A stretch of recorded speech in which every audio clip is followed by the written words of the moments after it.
ठीक है, W23 question paper 4-2। अच्छा, उसने ना 4 स्टेप्स दे दिए। ये overall, this is your overall reaction, ठीक है। तो क्वेश्चन ये कि थर्ड स्टेप क्या है, ठीक है। तो how do you find the third step. तो ये याद रखना कि सारे स्टेप्स जो है ना, उनको अगर आप एड अप करो ना, तो वो ओवरऑल बनता है, ठीक है। मतलब इन सारे स्टेप्स को ना अगर आप ऐड करोगे ना, तो ये बनता है। तो इसका मतलब है कि कोई और चीज़ जो होगी ना, वो सारी चीज़ें जो है वो इंटरमीडिएट है, वो कैंसिल आउट हो जाएंगी। फॉर एग्जांपल ये CH3, ये जो चीज़ है ना, ये यहाँ पे आ रही है, ठीक है। तो सेकंड स्टेप में ये इस जगह पे आ रही है।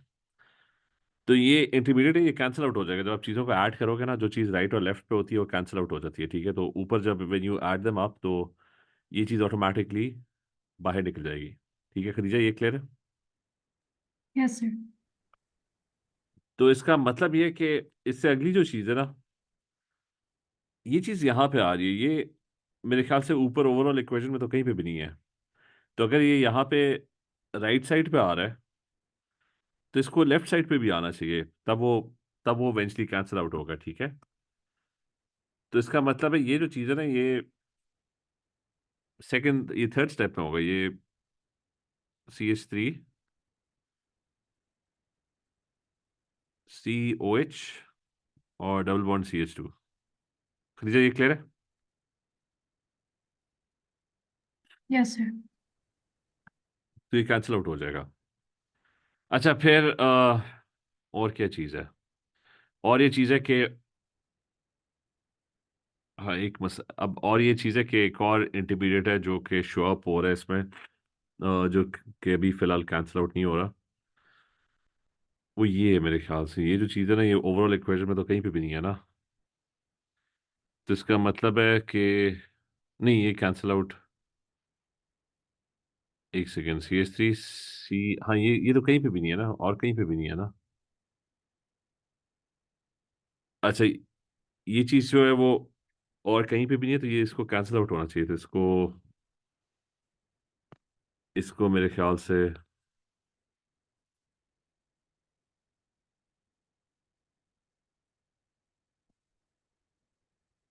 वो ये है। अहमद, आवाज आ रही है।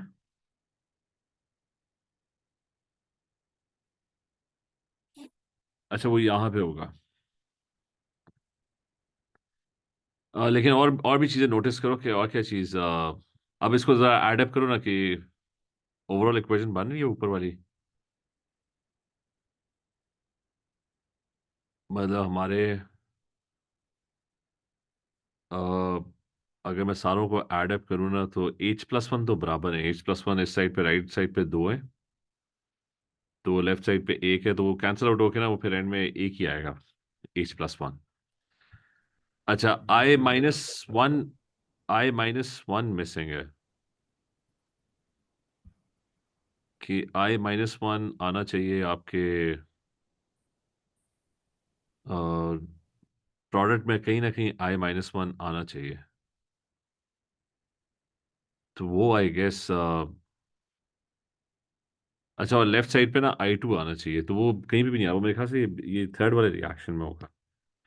थर्ड वाले रिएक्शन में इधर I2 होगा, वो प्लस हो रहा है, वो तभी बैलेंस होगा। इधर I आ रहा है और फिर इस साइड पे एक I-1 आ रहा होगा। तब जाके आपके ओवरऑल इक्वेशन में राइट साइड पे I-1 आ रहा है और लेफ्ट साइड पे I2 आ रहा है। और हाँ, बाकी सारी, अब मैं इसको एड अप करूं, तो आई गेस बाकी सारी चीज़ें जो हैं, they should get cancel out, ठीक है। तो जिस तरह फॉर एग्जांपल ये कैंसिल आउट हो जाएगा, ये और ये कैंसिल आउट हो जाएगा, और बाकी आपके प्रोडक्ट्स वहीं के वहीं हैं, ठीक है। वो I-1 है, अ, ये भी कैंसिल आउट हो गया, ये चीज़ भी कैंसिल आउट होगी, ठीक है। जो चीज़ राइट और लेफ्ट पे है, और H+1 राइट साइड पे 2 है और लेफ्ट साइड पे 1 है, तो वो एक ही रह जाएगा राइट साइड पे। तो at the end of day you have CH3, उसको अंडरलाइन कर लेता हूँ कि at the end of day आपके पास क्या है, CH3 CO CH3 और I2। ये रह गया इस साइड पे, और उस साइड पे रह गया CH3CO CH2 जो कि ऊपर ओवरऑल इक्वेशन में है, और प्लस I-। ठीक है। तो खरीजा क्लियर स्टेप थ्री किसने निकाला है? Yes, sir. फिर वो क्या suggest the slow step of the mechanism explain your answer. तो उसे रेट दिया हुआ है, उस रेट क्या है इसके रिस्पेक्ट से और इसके रिस्पेक्ट से फर्स्ट ऑर्डर है, तो ये दोनों जो होंगे ये रेट डिटर्मिनिंग स्लो स्टेप में होंगे। ठीक है, जिसके ऊपर रिएक्शन डिपेंड कर रहा होता है दे must be in the rate determining slow step. तो ये दोनों Step one. स्टेप वन में, हाँ बस स्टेप वन है, ठीक है। तो स्टेप वन स्लो स्टेप है, और उसकी जो एक्सप्लेनेशन होगी ना वो यही होगी कि they are order one, so they must be in the rate determining slow step. ठीक है। फिर identify one conjugate acid base pair in the mechanism. तो बेस तो वो हो गया, ये वाला, ये बेस हो गया। ठीक है। Base S plus one accept करता है, और एसिड कौन सा होगा जो एस प्लस वन लूज कर रहा है? वो ये स्टेप टू वाला होगा। मैं लिख देता हूँ कि स्टेप वन में बेस थी, क्योंकि वो एस प्लस वन एक्सेप्ट कर रहा था, दैट CH3 COCH3, और स्टेप टू में एसिड था, तो वो कौन लूज कर, CH3 C+1 OH और CH3। ठीक है, ये भी क्लियर है? Sir, ये समझा देंगे दोबारा? नहीं, वो बेस क्या होता है, बेस क्या करता है, प्रोटॉन एक्सेप्टर होता है ना। Yes, sir. तो वो देख लो ऊपर स्टेप वन के अंदर कौन एच प्लस वन वो एक्सेप्ट कर रहा है ना। Oh, okay. I got it. हाँ, और स्टेप टू वो एसिड जो है वो डोनेट करता है, तो स्टेप टू के अंदर वो डोनेट कर रहा है H+1। अच्छा, next question, second question. Buffer solution क्या होता है? क्या डेफिनेशन है इसकी?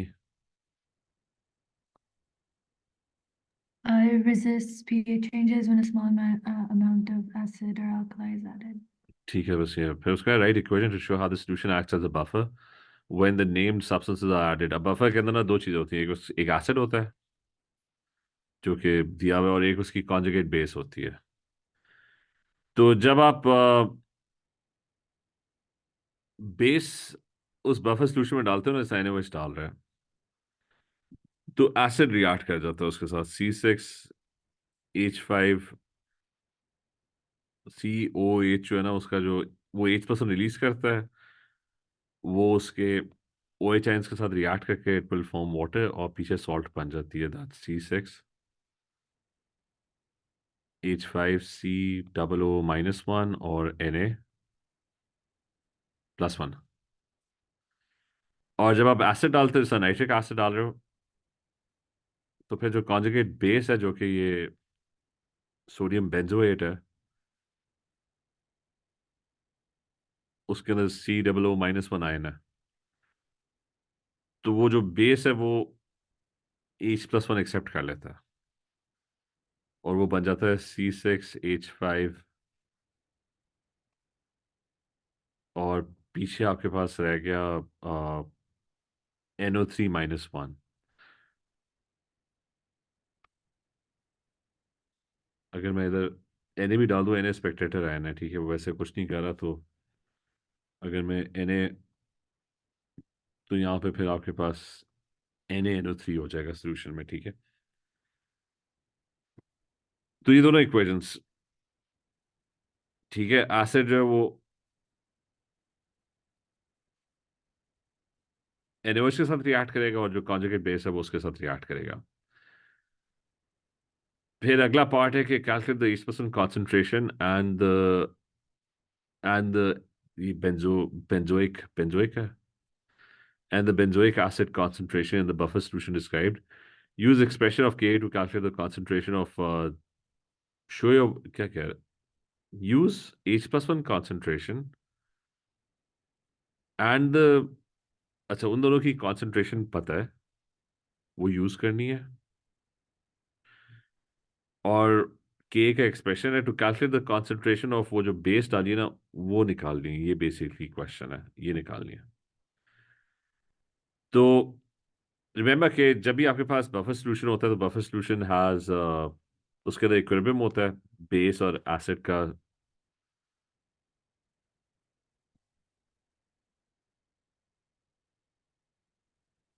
अच्छा, तो आपका आपका एसिड डिसोसिएट हो रहा होता है। अब ऊपर जो इन्फॉर्मेशन दी हुई है, इसका जो इक्विलिब्रियम कांस्टेंट है वो के ए है, के की वैल्यू गिवन है। वो ये कह रहा है कि 1 ग्राम। अच्छा, पीएच भी पता है। तो पीएच अगर आपको पता है, वो उससे ऊपर लिखा हुआ है 4.15 है। तो इसका मतलब है H+1 की जो कॉन्सेंट्रेशन होगी इस सोल्यूशन के अंदर, दैट्स गोइंग टू बी, उसका इनवर्स लॉग लो, एंटी लॉग दो, तो वो 10 to the power - 4.15 होगा। ठीक है खदीजा, ये क्लियर है? Yes, sir. अच्छा, फिर वो कह रहा है कि अ, अब इसकी मास गिवन नहीं है, ठीक है, ये हमें नहीं पता। H+1 की कॉन्सेंट्रेशन हमें पता लग गई है, वो 10 to the power - 4.15 है। ये हमें पता है। और ये उससे दिया हुआ है कि जो एसिड डाला है ना, वो डाला है 1 ग्राम 1 DM³ में। तो हम उसके ना वो निकाल लेते हैं, उसकी कॉन्सेंट्रेशन निकाल लेते हैं। We have 1 gram in 1 DM³। तो उसकी कॉन्सेंट्रेशन हम निकाल लेते हैं। कॉन्सेंट्रेशन क्या होगी, मोल्स क्या होते हैं, दैट्स 1 डिवाइड बाई इसकी एमआर निकालो, क्या आ रही है, कितनी एमआर आ रही है?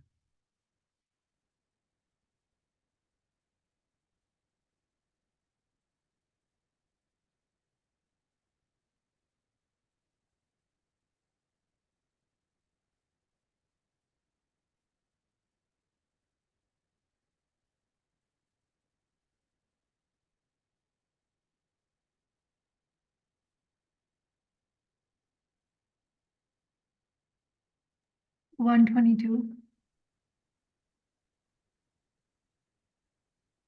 तो कितने मोल्स बने?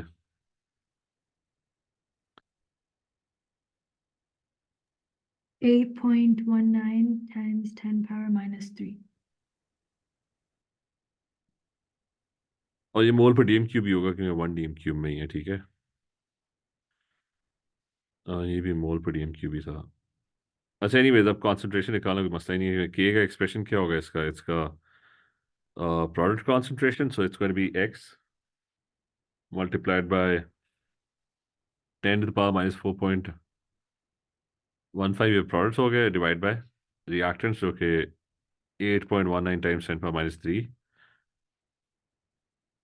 अच्छा, आपको के की वैल्यू उसने दी हुई थी, ऊपर के की वैल्यू दी हुई थी 6.31 टाइम्स 10 to the power - 5,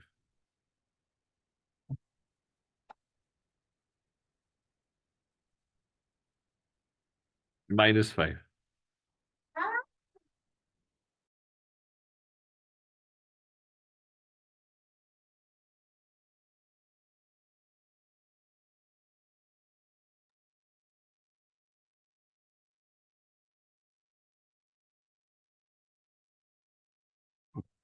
क्या वैल्यू आई है?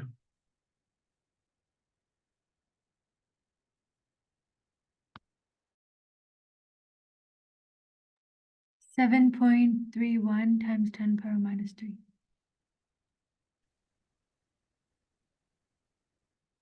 कितने, 7 पॉइंट? 31 times 10 power minus 3. ठीक है, ये दोनों हमने पहले ही निकाल लिए थे, ठीक है, ये क्लियर है। Yes, sir. अगला part, 10 cm³ sample of the buffer solution is mixed with 10 cm³ of 1 mole per DM³ KOH. Both solutions are at 298 Kelvin. A reaction is allowed to occur without stirring. तो वो कह रहा है ये जो buffer solution है ना, अब ये बफर सोल्यूशन में तो दोनों चीज़ है ना, मतलब वो मैं उसको आर ही लिख देता हूँ। वो एसिड था और उसकी कॉन्जुगेट बेस भी थी। वो कह रहे हैं इस पे डाला है उसने क्या, केओएच डाला है। अच्छा, केओएच ऐड किया है। अब केओएच जो है वो डेफिनेटली किस साथ रिएक्ट करेगा, वो केओएच जो है वो इसके साथ रिएक्ट करेगा, एसिड के साथ, ठीक है। तो the temperature of the reaction is complete is fractionally above 298 kelvins. तो बताओ टेम्परेचर क्यों बढ़ा है, पहले तो वो क्या है कि ऑब्जर्वेशन। ये आपका एसिड है, ये आपका बेस है, तो टेम्परेचर इसलिए बढ़ा कि न्यूट्रलाइजेशन हो रही है, और तो न्यूट्रलाइजेशन एक्सोथर्मिक होती है। ये क्लियर है? Yes, sir.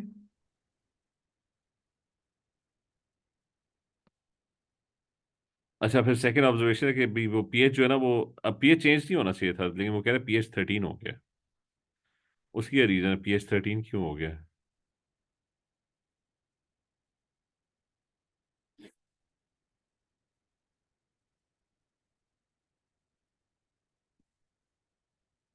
बफर जो है वो पीएच जो मेंटेन करता था, वो small amount of acid base के लिए करता होगा ना। तो इधर एक से hold. Sir, the acid is like used up. हाँ, वो सारा खत्म हो गया होगा, और ये एक्सेस लार्ज एक्सेस में होगा ना।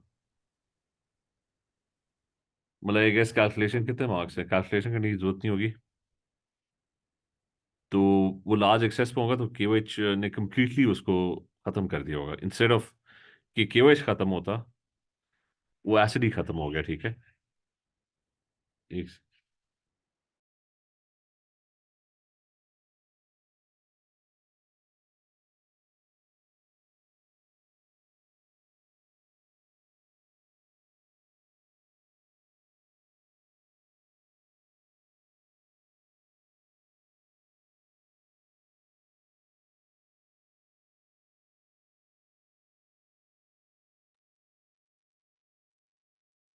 ठीक है, आगे चलें, ये हो गया।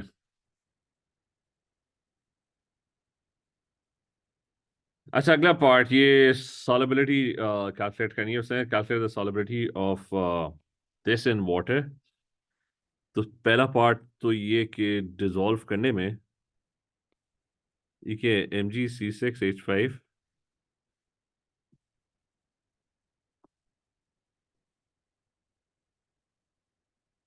अच्छा, जब ये डिसॉल्व होगा तो इसका ये Mg2+ आयंस बनेंगे, और वो जो दूसरा होगा,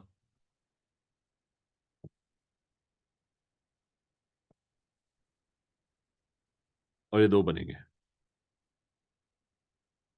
अच्छा, अब सॉलिबिलिटी सॉलिबिलिटी होती है कि कितना डिसॉल्व हो गया, ठीक है। तो अगर ये एक्स मोल पर टीम क्यूब डिसॉल्व हो रहा है, तो आगे जाके जो आयंस बनेंगे, ये एक्स मोल पर टीम क्यूब बनेगा, और ये डबल बनेगा, ये 2x मोल पर टीम क्यूब बनेगा, ठीक है। तो उसने केएसपी का एक्सप्रेशन दे दिया, हमने बेसिकली एक्स निकालना है, हमने निकालना है कि भाई कितना, कितनी सॉल्ट जो है ना वो एक्चुअली रिजॉल्व हो रही है।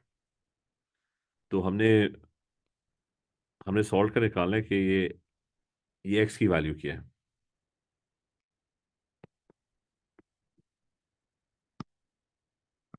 तो ये केएसपी के एक्सप्रेशन के अंदर ना मैं ये वैल्यूज पुट कर दूंगा। केएसपी की वैल्यू क्या है, 1.76 times 10 to the power minus कितना है, 7, और is equal to MG ions कितने थे, वो एक्स थे, और आपका जो ये बेंजोएट आयंस थे वो कितने थे, वो 2x थे, और वो स्क्वायर हो रहा है। तो इसको सॉल्व करो, व्हाट यू क्या एक्स की क्या वैल्यू आ रही है।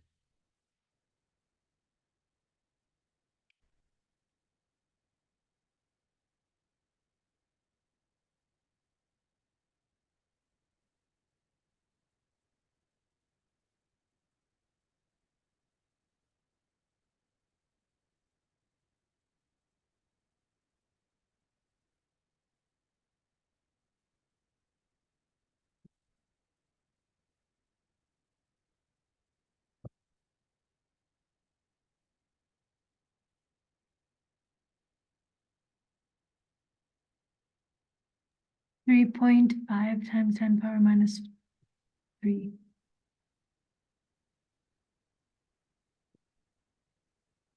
कितना है, 3 पॉइंट 3.5 times 10 power minus 3. -3। और लेकिन उसने ग्राम पर डीम क्यूब में मांगा हुआ है। तो मास इसकी निकाल लो, मोल्स को मल्टीप्लाई बाय एमआर कर लो।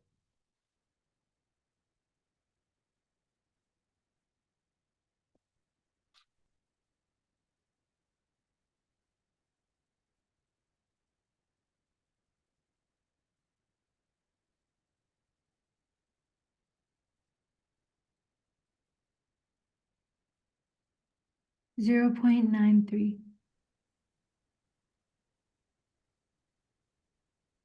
फिर 0.93 93. ग्राम पर dm cube. Here you multiplied it by 366. 266 करना था वैसे। Yeah, I did 266. ठीक है, 266।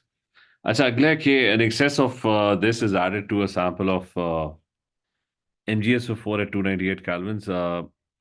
State whether the equilibrium concentration is higher than the same or lower। ये वो आ गया है कॉमन आयन इफेक्ट, कि आप इस सॉल्ट को ना इस सॉल्ट के अंदर मिक्स कर रहे हो, तो दोनों के अंदर ना एक कॉमन आयन है विच इज मैग्नीशियम आयंस। ठीक है, उसमें भी मैग्नीशियम आयंस है, इसमें भी मैग्नीशियम आयंस है।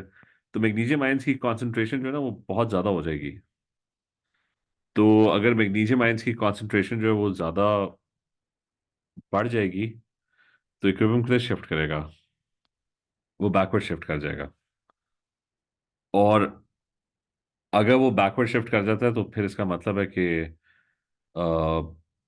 कम डिजोल्व होगा। ठीक है, तो the concentration is going to be lesser, उसकी सॉलिबिलिटी डिक्रीज हो जाएगी due to common ion effect. तो उसके अंदर बताओ कि कॉमन आयन प्रेजेंट है,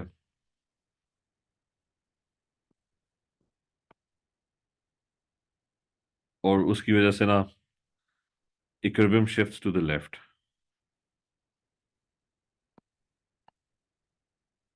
ठीक है, ये क्लियर है। Yes, sir. तो ये याद रखा कि जब भी कॉमन आयन होता है और आप एक सॉल्ट को किसी और सॉल्ट में मिक्स कर रहे होते हो, तो कॉन्सेंट्रेशन जो है वो कम हो जाती है।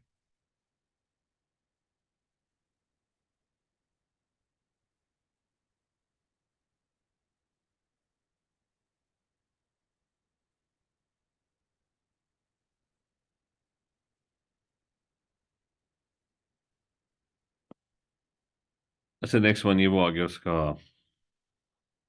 Complete a diagram to show a standard hydrogen electrode. Label your diagram. Identify all the substances.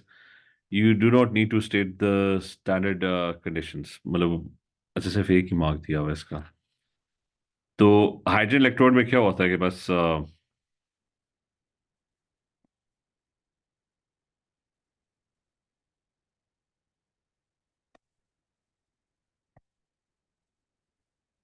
अच्छा, एक साइड से हाइड्रोजन गैस आ रही होती है। सोल्यूशन में क्या होता है, H+1 आयंस होते हैं एक्वस, वो कितने होते हैं 1 मोल पर।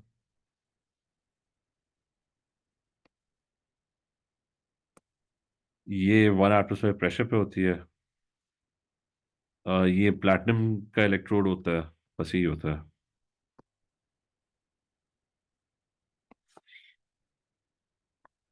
अच्छा, an electrochemical cell is set up using an Fe3+ Fe2+ electrode and a standard hydrogen electrode. वो कह रहा है पॉजिटिव इलेक्ट्रोड कौन सा है, इलेक्ट्रॉन्स किस डायरेक्शन में फ्लो करेंगे, हम सारी कर लेते हैं। तो कौन सा इलेक्ट्रोड था, Fe3+ Fe2+ का। तो आई गेस जिस इलेक्ट्रोड की हम बात कर रहे हैं ना वो ये वाला है, Fe3+, Fe2+, और ये वाला आपका हाइड्रोजन इलेक्ट्रोड है। तो इलेक्ट्रॉन कौन गेन करता है, हायर पोटेंशियल गेन करता है, लोअर पोटेंशियल इलेक्ट्रॉन्स लूज करता है। तो हायर जो है वो इलेक्ट्रॉन्स को गेन करेगा, और लोअर जो है ना वो इलेक्ट्रॉन्स को लूज करेगा। तो पॉजिटिव इलेक्ट्रोड कौन सा होगा, जो हायर होता है वो पॉजिटिव होता है, ये आपका प्लस हो गया। और जो लोअर होता है वो आपका नेगेटिव होता है। ठीक है, इसका ओवरऑल रिएक्शन भी बना सकते हैं, वो दोनों को ऐड अप कर लो तो रिएक्टेंट्स को, इस वाले को ना इलेक्ट्रॉन्स को बराबर होना चाहिए, तो इस इक्वेशन को हम 2 से मल्टीप्लाई कर देंगे। तो रिएक्टेंट्स आपके पास नीचे वाली इक्वेशन में H2 है और ऊपर वाली इक्वेशन में 2Fe3+ है। और जो आपका प्रोडक्ट है वो ऊपर जो है वो 2Fe2+ प्रोडक्ट है, और नीचे जो है ना वो 2H+1 है। ठीक है, तो हायर गेन करता है, लोअर लूज करता है, हायर पॉजिटिव होता है, लोअर जो होता है वो नेगेटिव होता है। इलेक्ट्रॉन्स हमेशा नेगेटिव से पॉजिटिव की तरफ जाते हैं, ठीक है। तो यहाँ पे क्या आंसर, पॉजिटिव वाला कौन सा है, वो Fe3+Fe2+ इलेक्ट्रोड है। और electrons will flow from the वो हाइड्रोजन वाले इलेक्ट्रोड से, जो आपका H+1H2 इलेक्ट्रोड है, और वो फ्लो करेंगे Fe3+Fe2+ इलेक्ट्रोड की तरफ। ठीक है, ये क्लियर है। Yes, sir. अच्छा, अगला पार्ट है कि the vanadium containing species in the electrode reactions given in table 3.1 are V2+, V3+, VO2+, and VO2+. तो उसे identify one vanadium containing species that does not react with Fe2+ under the standard conditions। तो उसने ढेर सारी equations दी हुई हैं। वो कह रहा है कि Fe किसके साथ नहीं रिएक्ट करे, 2+ के साथ। एक सेकेंड, कि वो Fe2+ के साथ बिल्कुल भी रिएक्ट ना करे। तो कौन है जो Fe2+ के साथ अ, नहीं रिएक्ट करेगा। तो एक सेकंड पहले ये मिटा देते हैं।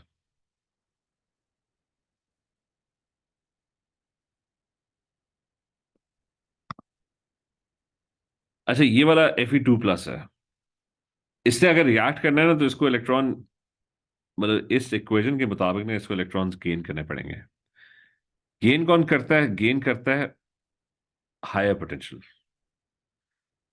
तो अभी मैं खाली इस Fe2+ वाले इलेक्ट्रोड को देख रहा हूँ। Fe2+ ने इलेक्ट्रॉन गेन करना है, और गेन करता है हायर पोटेंशियल। तो वनेडियम वाली इक्वेशन जो होनी चाहिए ना, वो लोअर पोटेंशियल होनी चाहिए। तो मेरे पास सिर्फ और सिर्फ ये वाली जो इक्वेशन है ना, ये बनती है लोअर पोटेंशियल, जिसमें वनेडियम फिर इलेक्ट्रॉन लूज करेगा, जो कि, तो ये बिल्कुल इट मेक सेंस कि अगर Fe2+ ने इलेक्ट्रॉन गेन करना है -0.44, तो it should be the higher potential. तो वनेडियम वाली इक्वेशन जो होनी चाहिए, that should be the lower potential. इसका मतलब है ये Sir, बाकी। but हाँ how ji. do you know that Fe2 plus is like gaining electrons? नहीं नहीं, मुझे नहीं पता कि गेनिंग इलेक्ट्रॉन और नॉट, ठीक है। मुझे सिर्फ ये पता है, उससे जो क्वेश्चन में कहा था ना, उससे बस कहा था कि रिएक्ट करे, तो वेदर इट्स गेनिंग और वेदर इट्स लूजिंग, ठीक है। तो अभी तो मैं अज्यूम करूंगा, let's assume it's gaining electrons, right. तो इफ इट्स गेनिंग इलेक्ट्रॉन्स, तो सारों में सिर्फ वनेडियम रिएक्ट करेगा, ये बाकी सारे रिएक्ट नहीं करेंगे, ठीक है। मतलब इफ इट्स गेनिंग इलेक्ट्रॉन्स, मतलब ये वापस आए ना इस पे। तो if Fe2+ is the one that's gaining electrons, it must be the higher potential.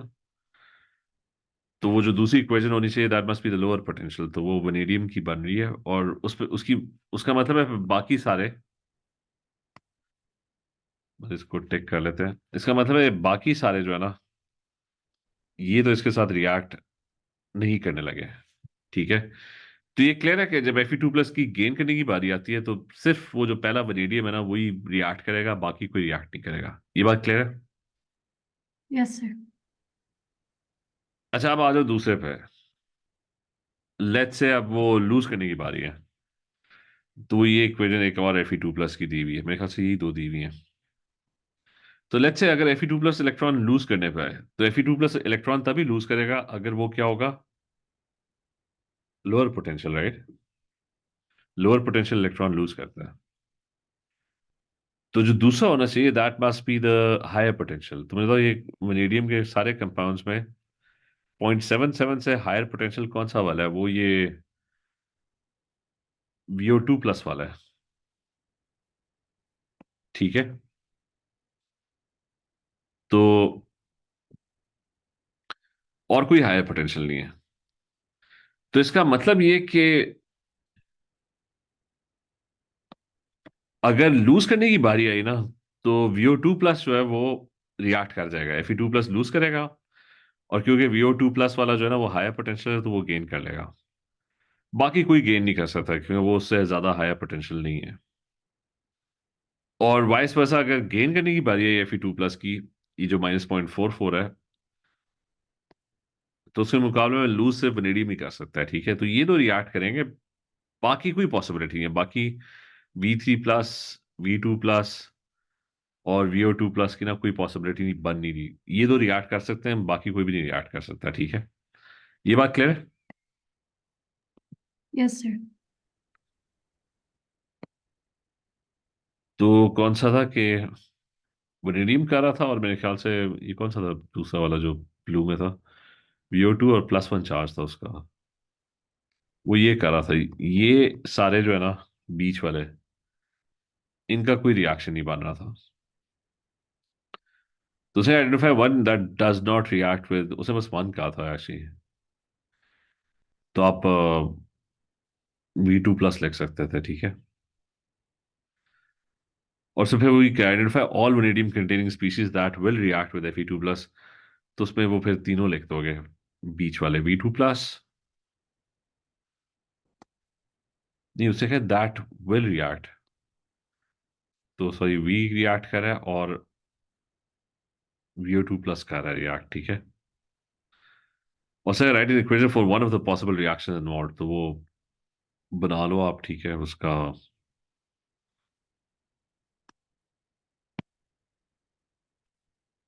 इसका रिएक्शन,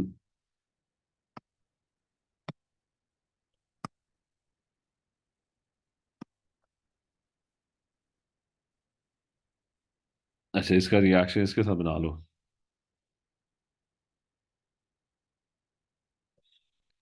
ठीक है, वो इलेक्ट्रॉन्स इलेक्ट्रॉन्स को बराबर करना पड़ेगा, और फिर आप दोनों को ऐड कर दो। ठीक है।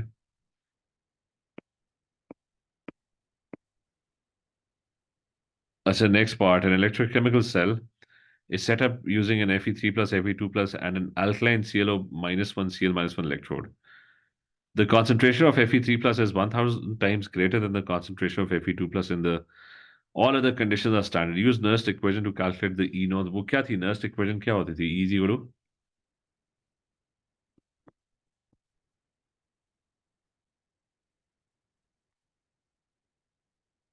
ठीक है, 0.059/Z log of oxide species over reduced species. तो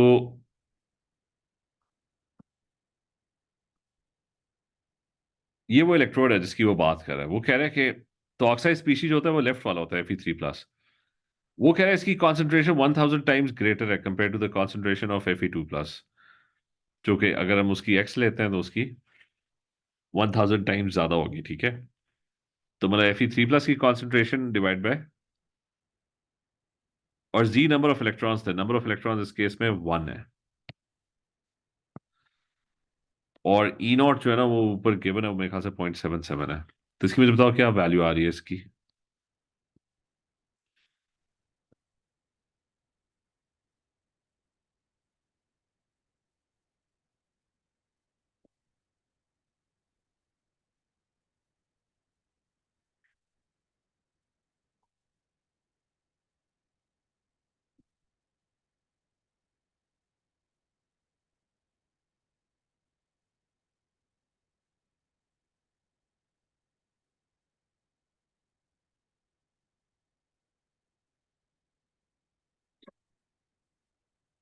मुझे क्या वैल्यू आई है?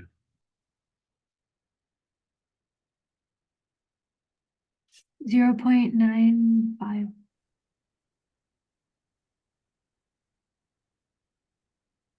ठीक है, 0. 95. But you should check because I don't know if it's right. मैं चेक करता हूँ, मेरे ख्याल क्वेश्चन नंबर 2 है। अच्छा, 0.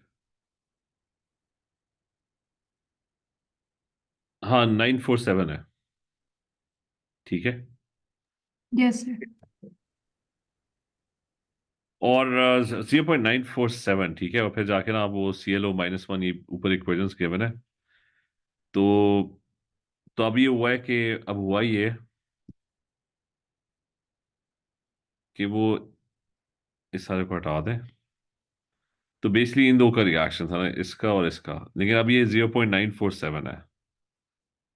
तो ये आपका हायर पोटेंशियल है, वो इलेक्ट्रॉन गेन करेगा, और वो आपका 0.89 लोअर पोटेंशियल है, वो इलेक्ट्रॉन। तो उसने कहा है कि इक्वेशन भी लिख दो आप, ठीक है। तो हायर, पहले वो हायर नहीं था, लेकिन अब वो हायर बन गया है, जब उसने कॉन्सेंट्रेशन चेंज की है। ये बात क्लियर है? Yes, sir. और इसका इनॉट सेल भी निकालो, इनॉट सेल क्या होगा, वो 0.89 और 0.89 का डिफरेंस होगा। तो वो जरा, इसका बस लास्ट पार्ट वो कर लेते हैं। डेल्टा जी आप इनॉट सेल से निकाल सकते हो, वो क्या होता है -n, और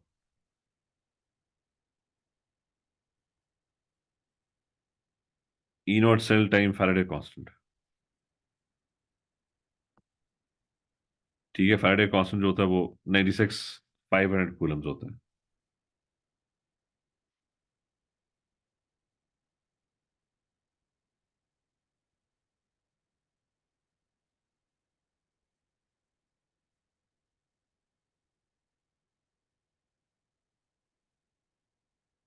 तो इसकी वैल्यू निकालो कि क्या आ रही है।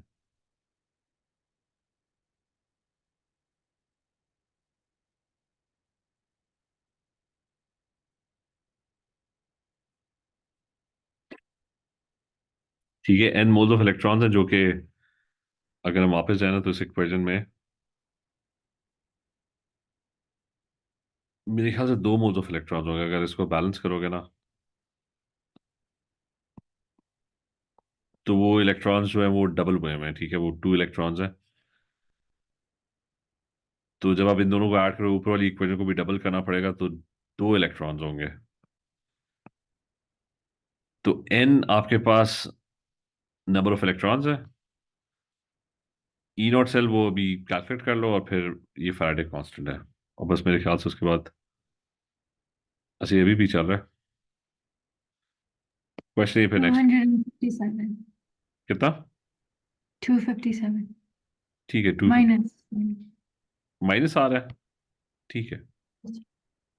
बस ये, चल ठीक है, ये फिर कल कंटिन्यू करते हैं, ठीक है। Okay, sir. Love this. Okay, Allah Hafiz.